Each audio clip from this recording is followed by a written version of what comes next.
Hi guys, this is Walt from latama.net. You are listening to the Bladeology podcast. Enjoy.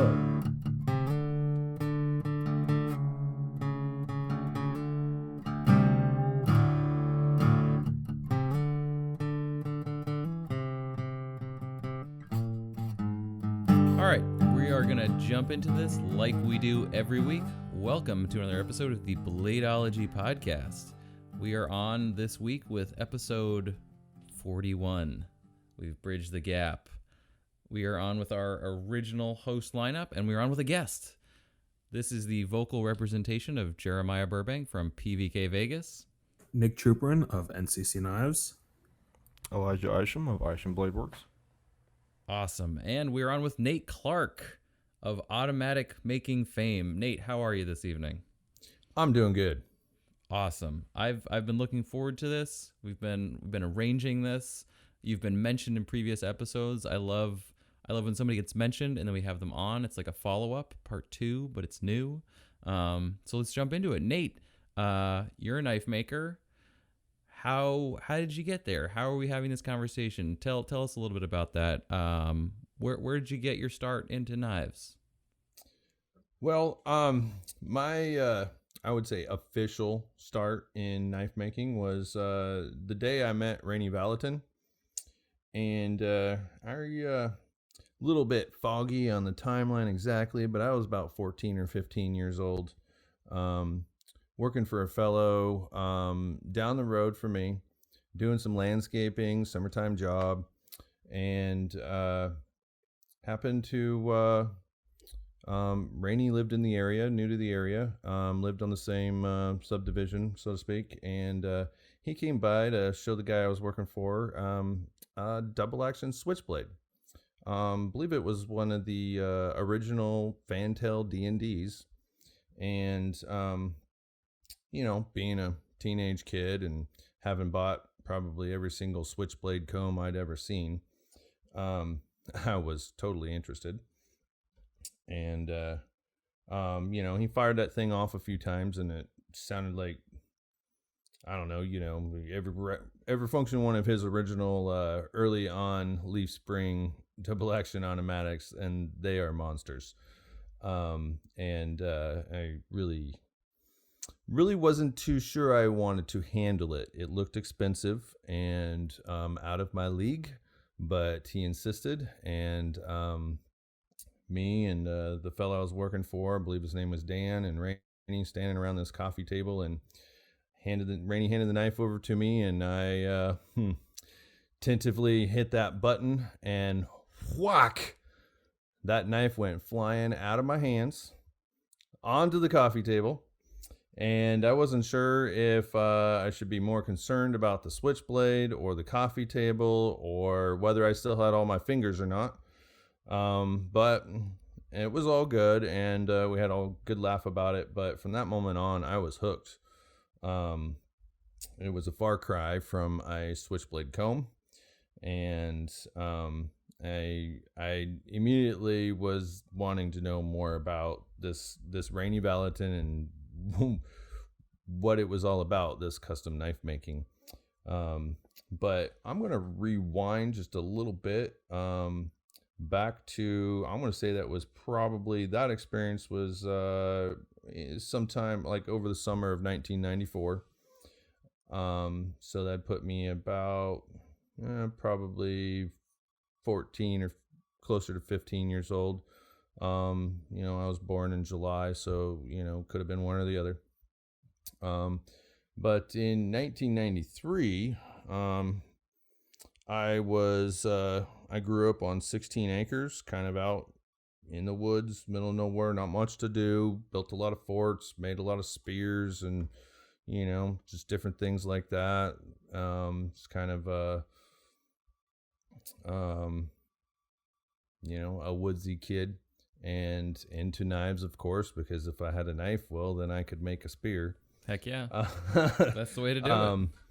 And I had been pretty bored over the summer of 1993 and left alone to my own at the home, and decided that I was going to build a knife, and found an old file of my dad's out in the shop, some deer horn, a couple of bolts, some glue, grabbed his plug-in drill gun and some drill bits, pulled out the old stone wheel grinder, the electric stone wheel grinder, and proceeded to build myself the first knife I'd ever made. Oh, dang. Okay. All right. And I think I made 2 of those knives that summer, and I gave them both away. Wish I hadn't. Really wish I had both those knives today.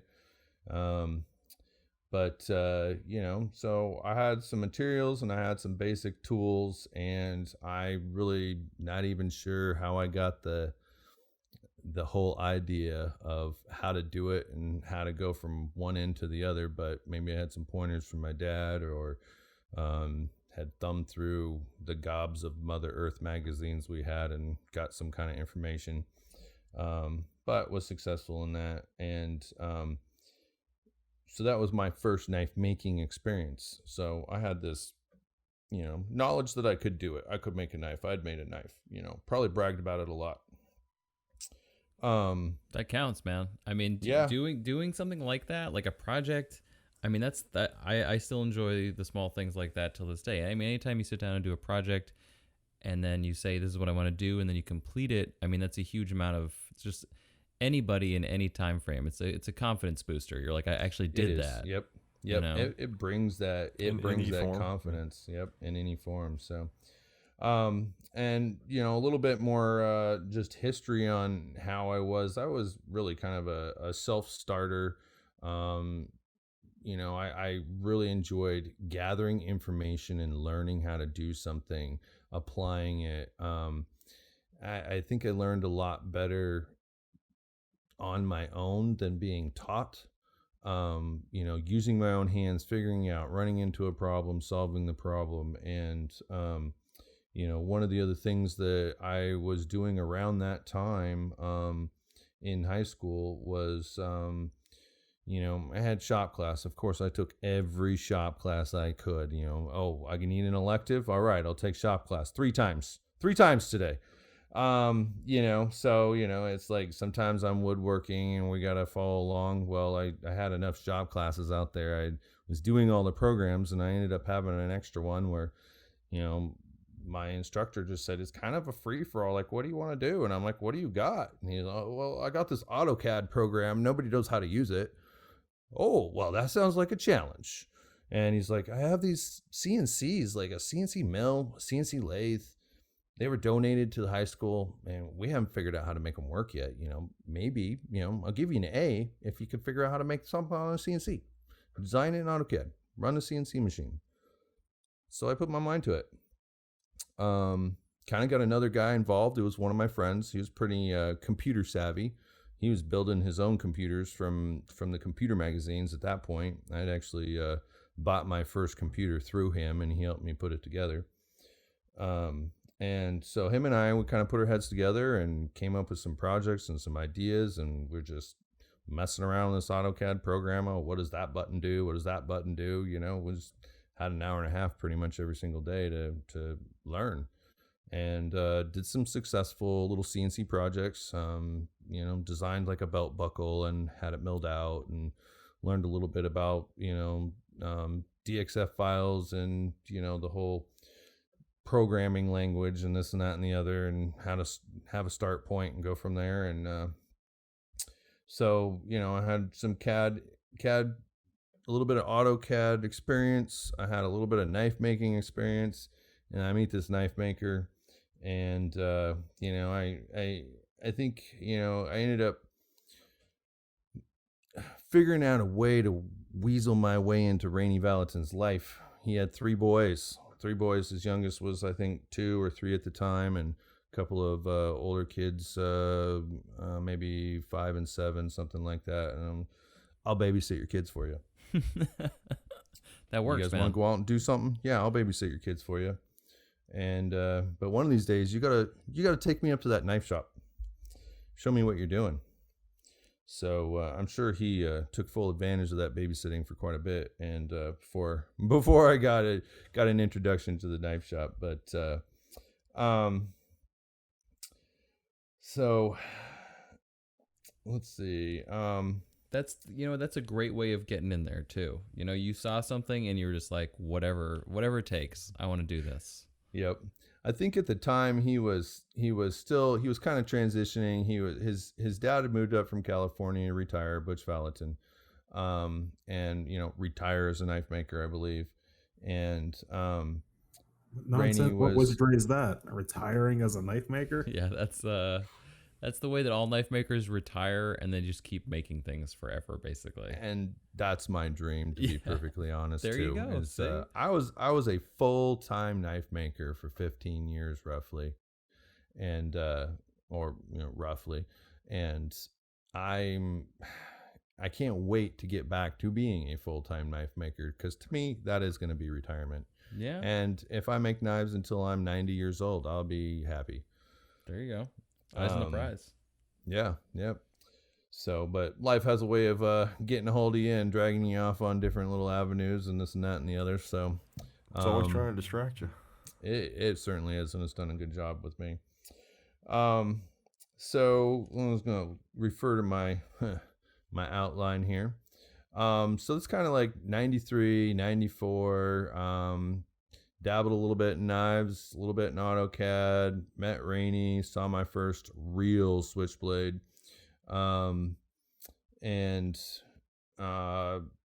Picked up a few other jobs. I think I worked for almost a year, like after school at the Yoncalla Food Center. That's the little town I went to high school, grade school and high school in, was Yoncalla, Oregon.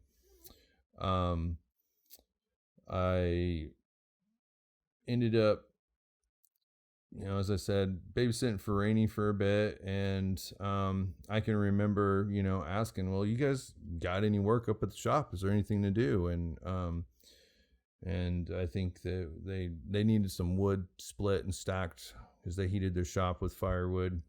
And I'm like, oh, I know how to do that. My dad's been having me do that for years. I got you. Yeah, I got lots of experience there. So especially living in Oregon. Yeah, so that's really how I got my foot in. And then it was some sweeping the shop, maybe cutting some parts.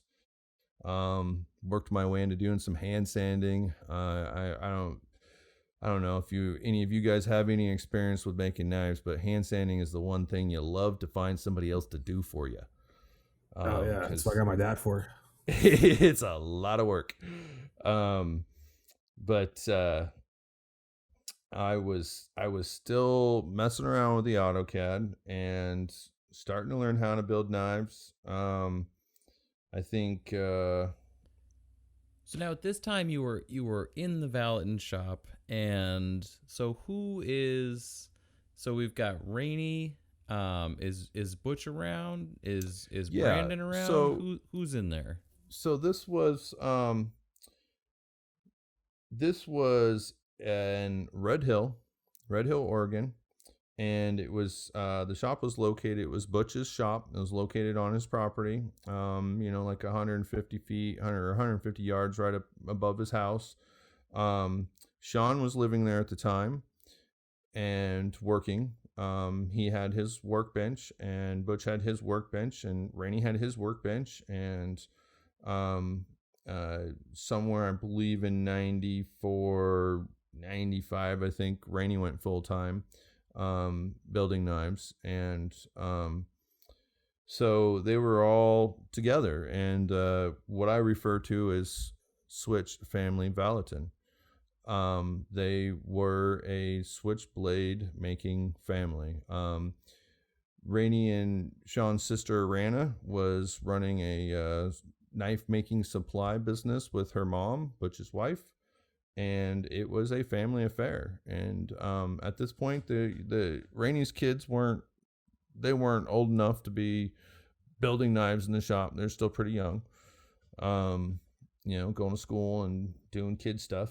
And so it was kind of a slow progression of me just going up on weekends, doing odds and ends, and, you know, really just showing that interest and being tenacious about getting in that shop. And, well, what can I do next? And I cut a lot of parts, cut a lot of parts on my body, like my fingers, using them bandsaws and such. You know, progressed to profiling parts, drilling holes, eventually assembling chassis, and then hand sanding. So just getting in there with the basics. Getting in there with the basics, and I put my time in for sure. I think let's see. I had a couple of little side jaunts. The buddy in high school that I had done AutoCAD with, him and I had in July and August of 1995, we both went in and applied for a job at Magnus Machine Company in Drain, Oregon, which is about a few miles north of Yoncalla. And it was a primarily CNC machine shop. And we had that interest in high school, and we wanted to take it to the next level, see what was going on. And, you know, I started in there sweeping floors and you know, cleaning parts, deburring stuff. They had a 3-spindle CNC mill that they were using to cut the letters for Titleist golf club base plates made out of titanium, 3 at a time, into you know, they had just these little titanium cut shapes, and they would mill out Titleist, blah blah blah, whatever. And, you know, you'd run 3, back off 3 screws, pull the parts, toss them in the bin, load up 3 more, tighten down the screws. And that was one machine thing that I did. I think that was the only CNC type thing I actually got to do there, because their other big CNCs were, you know, they were also making parts for airplanes and spaceships and different things like that they had on contract from the federal government. So they weren't about to let high school kids run a couple of them machines. But I got to work on some Titleist golf club base plates, and, you know, load the parts, push the button, pull the parts, clean them up, you know. And, you know, in between things, we got to see a lot of cool stuff done on, you know, big tool changing CNC machines that, you know, had major programs, getting to see some of the G codes and things going behind that. And so it was just a good experience. However, other than some stuff that I did for the Vallottons, that's really as far as I, you know, and some things that I did for myself. But it's as far as I got into the AutoCAD and CNC world of things. But the experience and the knowledge did come into play in the Vallotton shop. With the experience that I excelled at, I lended that skill in the early years of the Vallotton when they made a CNC tech jump. And basically Butch or Rainy, or, you know, a combination or collaboration of the two, and Sean, they would design a prototype, and then we would sit down. I can remember just sitting with Butch in front of the computer. I had a AutoCAD program. I think it was one I got from Matt Diskin early on, actually. Is that right? Probably pirated from someplace. Nice. There you go. And we would take his knife apart, and he'd sit there with his calipers, and we'd use like the pivot hole as a center point, and I'd draw the pivot hole on the AutoCAD screen, and then he'd call out a number. It's this far over here. And we would basically reverse engineer that prototype into AutoCAD, later being able to make it into a DXF file for water jet cutters to cut some parts. And that, I believe, looking here, I think that here November of '96, I helped engineer the prototype in AutoCAD for Soldier of Fortune knife. Oh, okay. All right. Right. And then of course there was the Sidewinder 2 project. Oh. So, but So I mean, you were there. You were there at the inception and the transition from just total manual shop into a tech-oriented CNC driven shop. And I mean, you were working side by side with Butch and with Rainy, which is pretty awesome. yeah, I mean, I wasn't. I remember tapping some holes in the parts. I was there when they had some parts cut at the CNC. I can't remember the name of the company, but we had found a place up in Eugene that had a large water jet cutting machine, and Butch and Rainey would order like these sheets of, like 4x8 sheets of titanium and gigantic 6x8 foot long pieces of steel, and we'd haul them up there, and of course it was straight, right? All the steel and tie was completely flat. Oh yeah. And not completely. Okay, I'll take that back. There was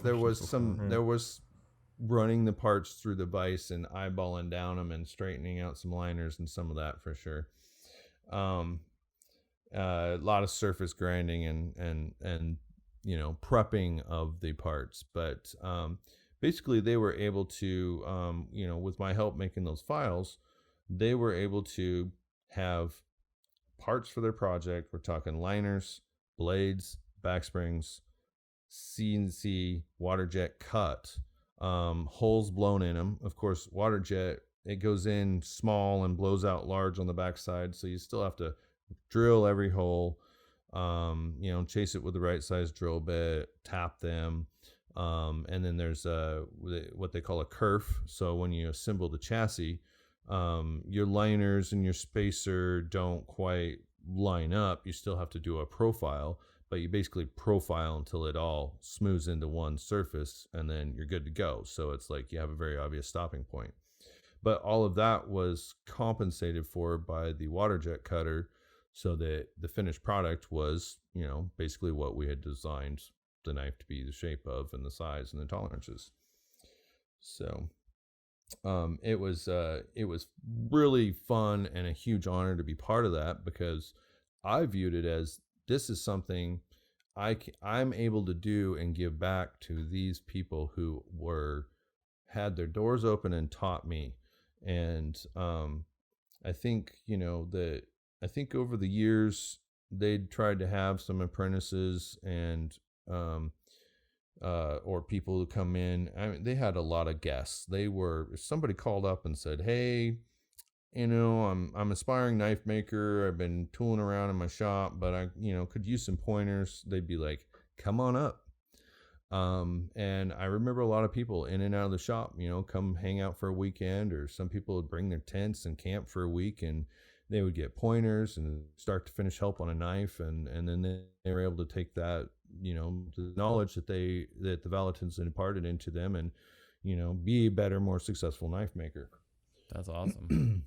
I mean, it's good to have an environment like that. It's so cool to have people who are so free with knowledge.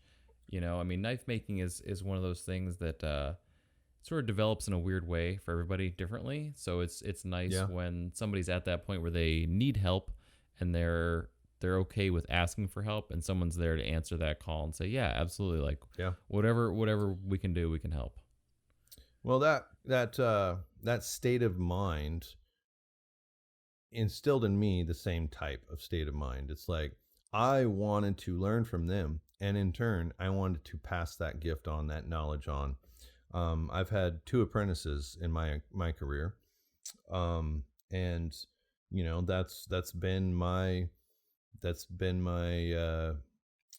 giving back to that system. I mean, the making of a knife is an age-old craft that has, for centuries and centuries been developing and passed on from person to person. And I have felt I've done my part in that, and I will continue to and look forward to. And right now I'm between shops, working on getting my shop at home, which has been a lifelong dream to have my shop at home, to where it's like I've always had a shop away from home. So if I want to go work on knives, I got to leave the house and go do it. And, it's not always worked out well with family dynamics and all that. So, at the moment, I'm partway through constructing what is basically I've taken all my years of knowledge and have decided this is how many square feet I need for my knife shop. I have all my own tools to build knives from start to finish without having to outsource any kind of any of the parts or any of the process. And I've designed a space where I can pack all that stuff in. It's super efficient, least amount of steps from workbench to equipment, and I'm in the process of building and putting that together. I have been on about a 5-year break, which started with some health issues. It primarily the catalyst was I was doing too much. I was working a full-time job. I was building knives. I was working another part-time job doing landscaping and just burning the candle at both ends. And my lack of focus on my own health ended up putting me in the hospital for a little bit. And it was an eye-opener. And I said, well, something has to go. I got to scale this down a bit. Yeah, that'll do it. It's a genuine thing, man. I thought I was getting close to that last year. I was, Jared and Elijah know, I would skip out on sleep at least once a week, almost every other week. I didn't go out. Oh, yeah. I skipped out on sleep at least once every other week, if not every week last year. Mm-hmm. And it got to a certain point where I was like, I just wasn't myself. I wasn't thinking clearly, and I was like, COVID kind of helped me figure that out and catch up on sleep. Thinking about this earlier. It catches up with sleep you. Thing. Oh yeah. Yeah. I mean, I was quite literally sleeping 5, maybe 6 hours a night. I was working 7 days a week, and working a full-time job, still putting 20 to 30 hours into the shop, and somehow managing to go and work for this fella and keep his 40-acre ranch going for him, because he was getting too old to do it himself. And I making a ton of money doing it, but didn't have any time to enjoy it. And ultimately it was unsustainable. So I figured I'll take a year or two off, and now it's been 5 years, and it's really the itch is there. I've got to get this thing back up and going. And the longer you put it off, the harder it will be.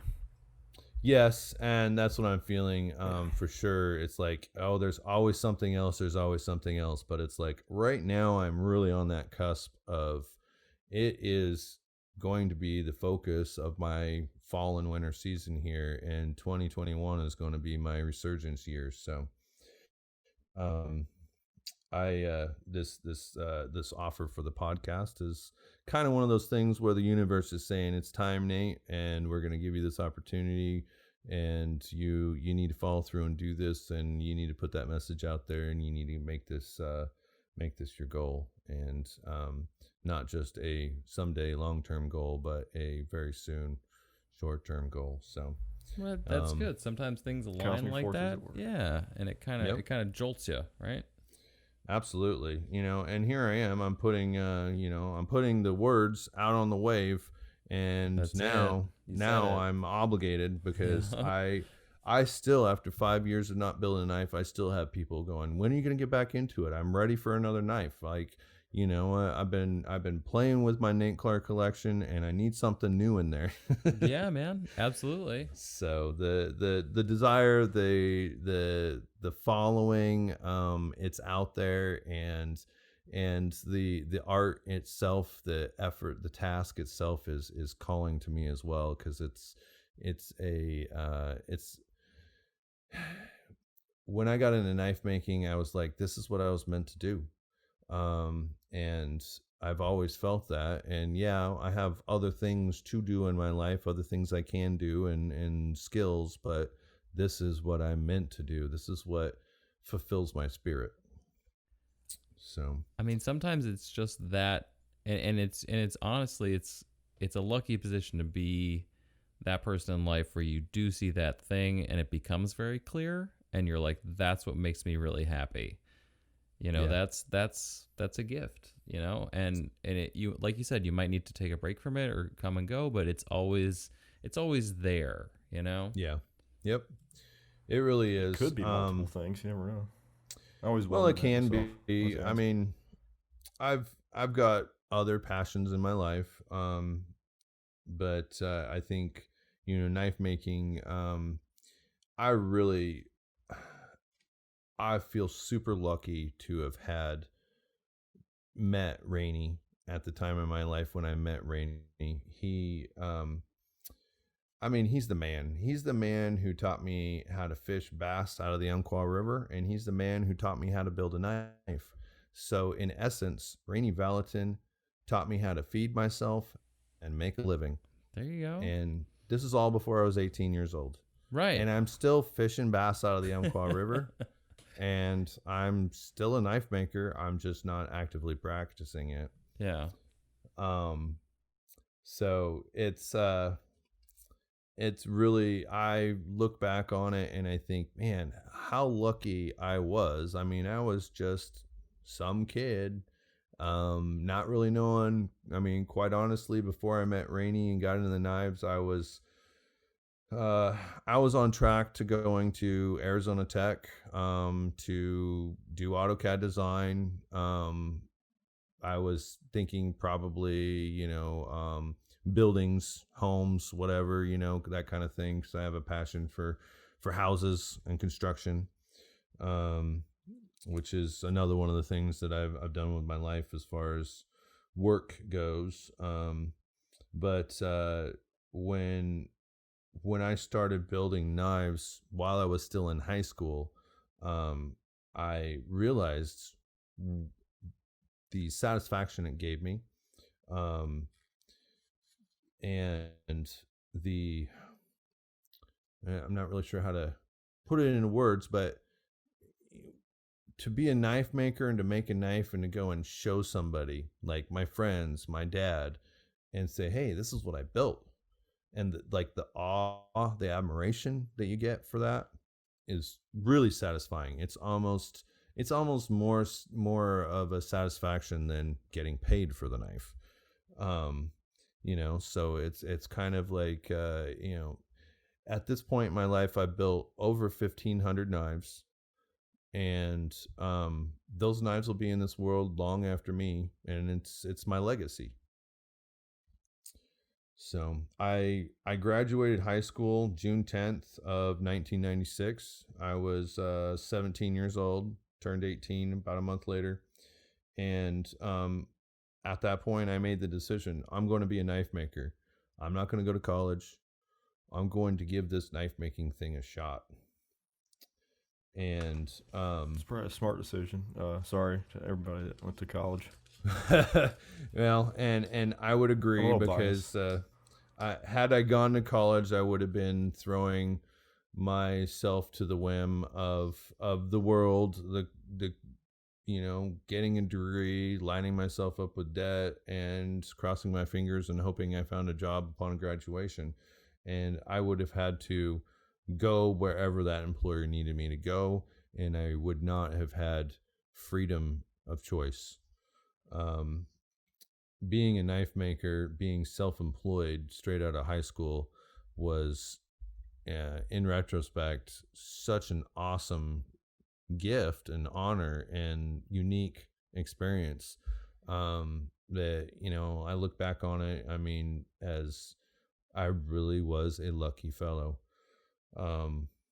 So in August of 1996, so shortly after I graduated, I had made that decision, I'm going to be a knife maker, and had the discussion with Rainy, and became employed with Rainy at a 30 to 50% cut of each knife that I was working on with him. At that point, he had the confidence in me and my abilities to know what I could do for him with the knives, to know that he could set me up with a knife order that he had taken, and I could do my part and he could do his part, and he could give me a cut. Oh, wow. That's legit. It's really, I mean, I would imagine it's really hard to get a start in knife making without some kind of help and mentor. I could not have done it on my own with a stone grinder and a handheld drill gun and glue and horn and files. I mean, that would have been a rough knife career right there. So I mean, I had basically I had a shoe-in apprenticeship under the Vallottons. I was Rainy's apprentice. Worked on his knives. Yes, I helped. I cleaned the shop. I mean, I was one of those guys. I'd show up Saturday morning at 7:30, 8 o'clock, and sweep and clean and take out the garbage and build the fire. So when everybody else came in, the place was warm and clean. And just this is my appreciation for this experience. And but that first month working with Rainy, August of 1996, I helped him build 4 knives. I made $936, and I was like, I can do this. I got this. Yeah. So in September of 96, I helped build 7 Shrikes, one of Rainy's designs, and I made $2,150. And I was like, all right, this is a career. I can tell my dad about this. And I think I might have made more money than my dad that month. That's legit. Yeah. Yep. Why not?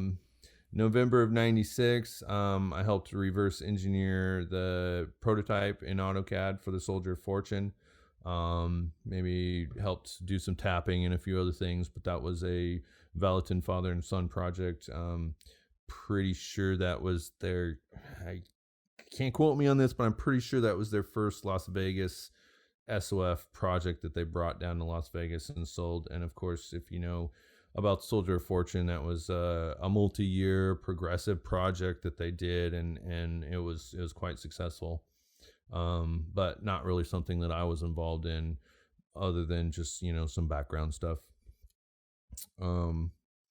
Moving on into 1997, in May, Rainy designed and made the first Sidewinder 2 prototype.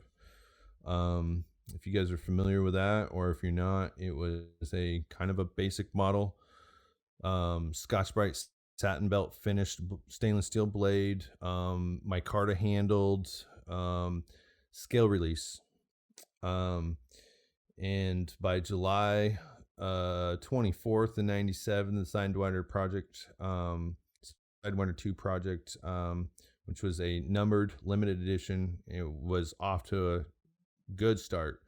I was making good money off that project by September of that year, pulling in a solid 50% cut. Basically, that was another AutoCAD designed project. The first 10, I think I cut by hand and assembled. Rainy got the money together to finance water jet cutting parts. I think, pretty sure we started with 25 or 50 parts, or 50 parts for 25 or 50 knives, and just kept rolling some of those profits over into more and more parts. And I was primarily doing most of the work. There was function stuff Rainy would do. He'd grind all the blades, but I was doing as much as I could for him. I had a roll around cart with one of those containers with all the drawers in them, with like 50 drawers. And I would push that thing over to one machine and do something 50 times, push it over to the mill, do 50 mill outs, push it over to the flat disc, do 50 flat, flatting off 50 knives, just production style. And Rainy would be sitting on the phone selling them. And I think, depending on dealer, retail, they were going from like $275 to $375 per knife. And I was, between the two of us, we were like cranking out 10 to 20 a month. I mean, that's an, I mean, I don't know. Adjusted for inflation, I'm sure it'd be a bit different, but that's an amazing deal. We made a lot of money. Yeah. We made a lot of money. I know how much I made because I kept track. I have no idea how much Rainy made, but it was probably 4 times as much. In December 1997, I designed and sold my first knife, which I called the MFK, standing for my first knife. I sold that cool. knife. Yeah. I sold that knife to Jim Walker for $450. Jim Walker was a Vallotton customer who saw the potential and value in this up and coming knife maker, Nate Clark, and bought his first knife. Nice guy. Still remember the way how he looked, and he's just one of those guys. He was always happy, had a good smile, and I was super excited about that sale. Of course, I had to work on that knife after hours. I think we were the Vallottons had moved from their shop on Butch's property. They had rented a shop in Sutherland, Oregon, in an industrial building complex, and bought Bridgeport mills and more equipment, and kind of were trying to set up to expand.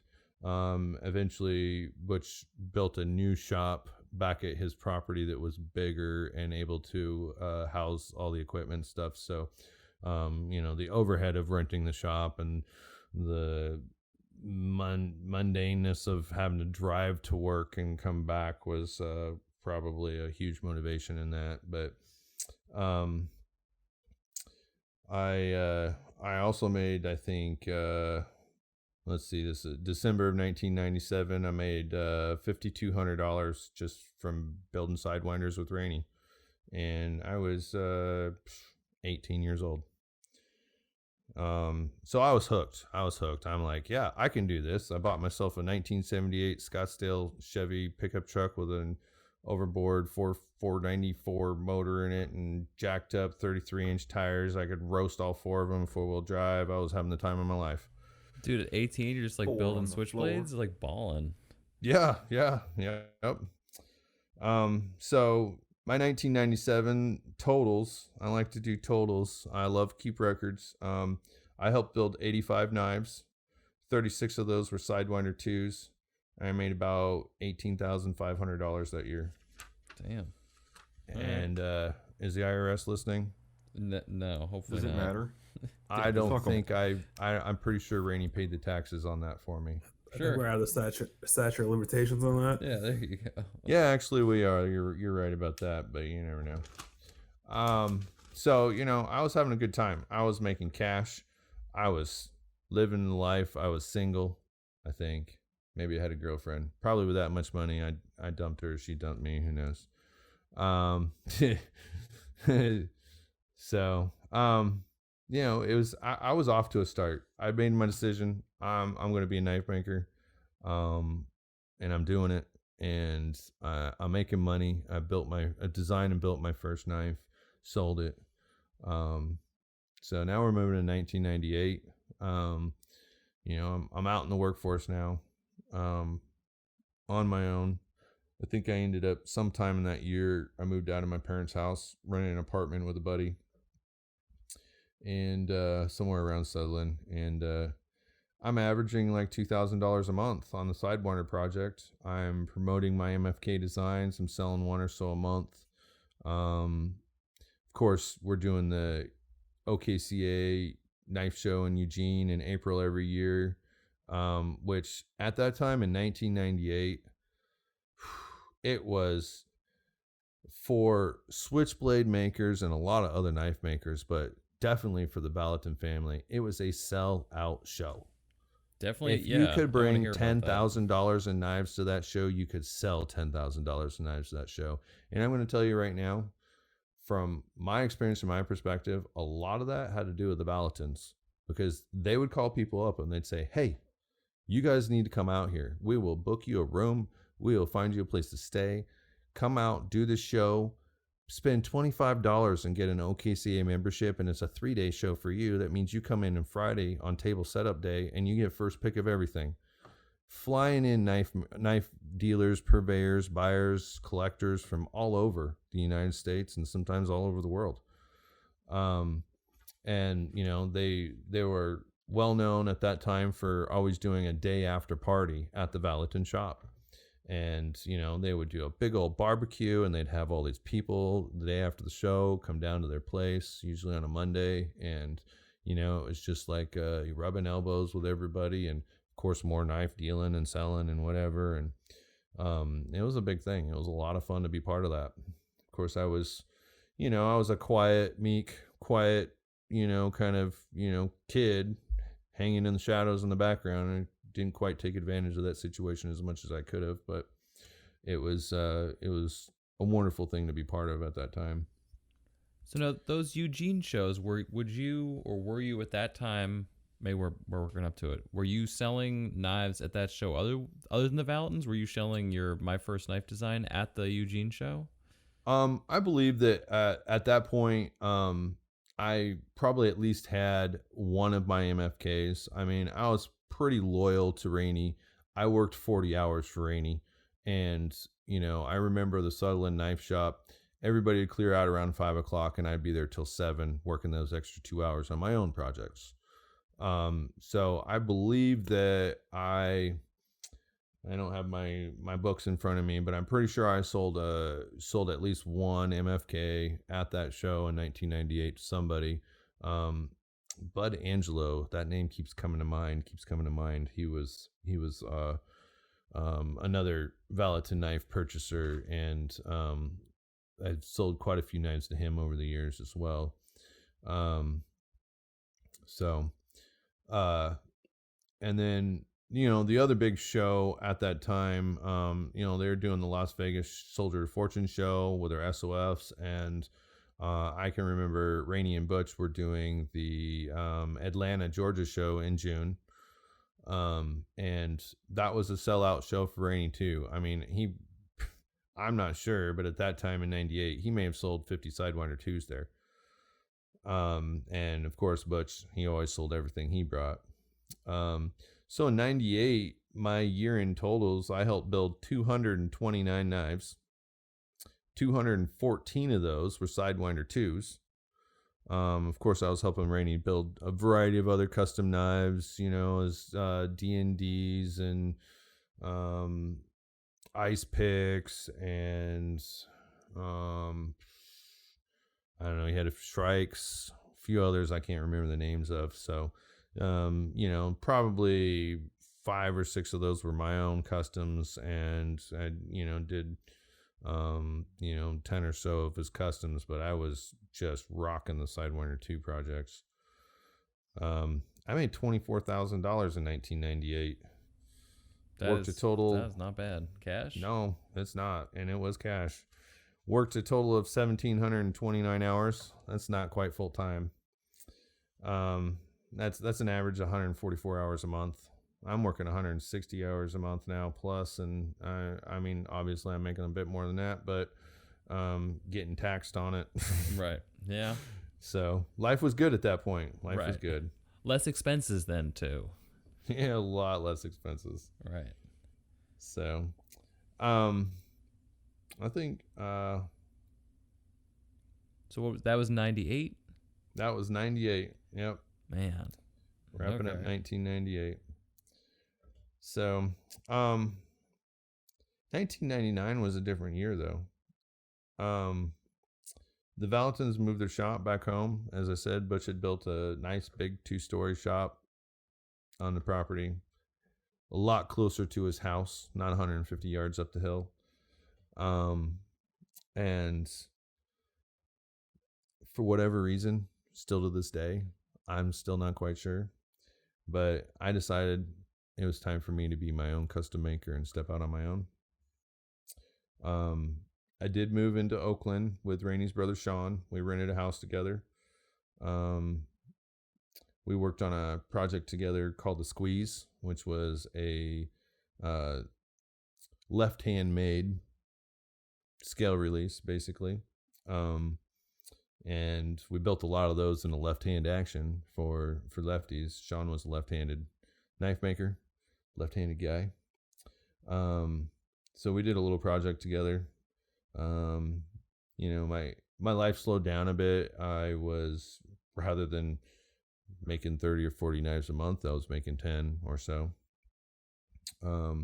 Focusing on, developing more designs, creating my own customer base, selling my own knives, and started buying my own shop tools, putting things together. And that was the year I took on my first apprentice. Oh, wow. Shit. Okay. Vincent Moore happened to be a guy that I knew from high school.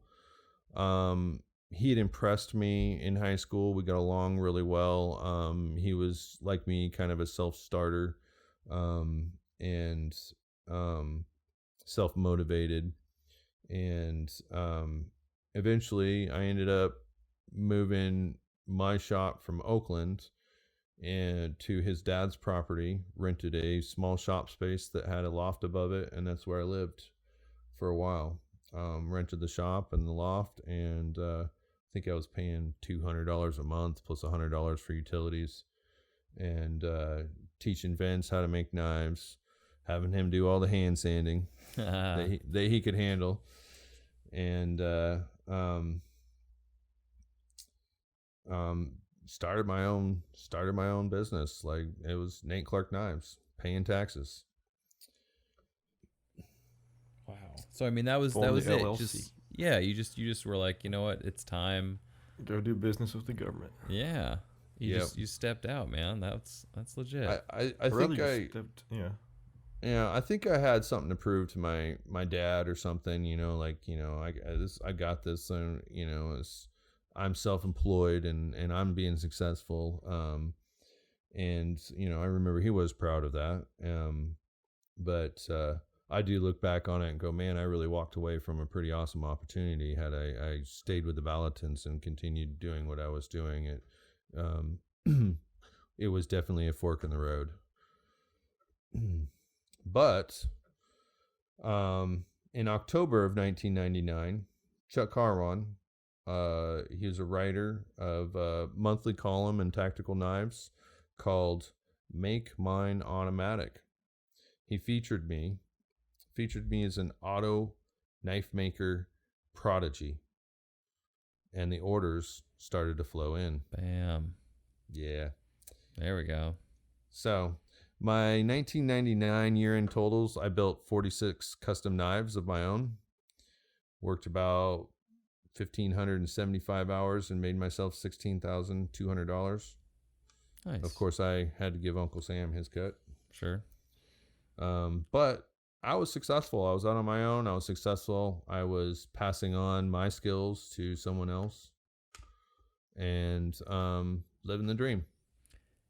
Yeah, something about that amount of money. It's a different feeling. I would you tell me, but I mean, it's that amount of money that, I mean, you got it yourself. Like, you didn't have to ask somebody else to get paid. Oh yeah, right. Yeah, that's absolutely right. I was I think I designed 5 new knife designs that year, and some of my customers, of course, were people that I met in the Vallotton circles, but I was also using a little bit of social media and whatever resources I had to advertise as I could. And I think I paid for an ad in the back of Tactical Knives, and then as well as getting that when did I say that was? It was late in the year, I believe, but October. October. So towards the end of the year, having that article was like kind of one of those things. It was I probably had 100 phone calls in 2 weeks, and probably had 50 orders, which making 46 knives a year, that's a year's worth of work. Got to take a short break. Yeah, that's fine. I was just gonna. And when we come back, we're gonna start with Y2K. And that concludes another episode of the Bladeology podcast. Again, this week we were talking to Nate Clark of Nate Clark Knives. That was part 1. Please stay tuned for part 2.